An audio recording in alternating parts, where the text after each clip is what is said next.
Despite being ranked one of the top performing stock markets in Africa, the Nairobi Securities Exchange has continued to witness initial public offerings drought. Michael Karanja kicks off tonight's business, seeking answers to this dry spell.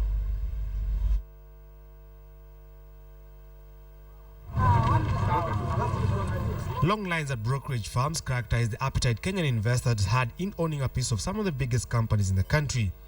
Kengen, Safaricom, Scan Group, Everready, Kenya Re and Access Kenya are some of the companies that between 2006 and 2011 rushed to be listed at the Nairobi Securities Exchange, and just like that, the luster was gone.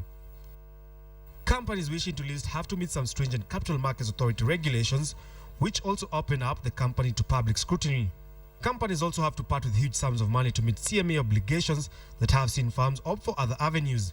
Listing by introduction or simply floating a public offer have been preferred avenues to list or raise money without having to meet the rigors that come with an IPO.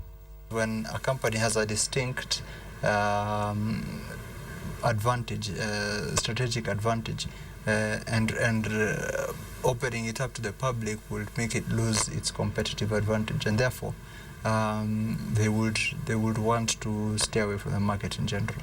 The ability to raise money through private equity has also been a major factor for the low level of interest in IPOs in the recent past. But with the NSE being the third best performing exchange on the continent, how soon before we see another IPO?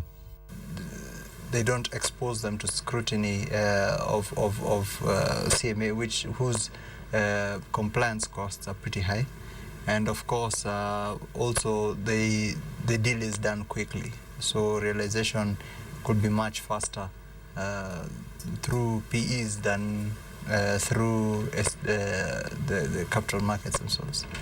Among the benefits of listing include raising the company's public profile and preferential corporate tax treatment, a factor that companies are seen toying with going forward.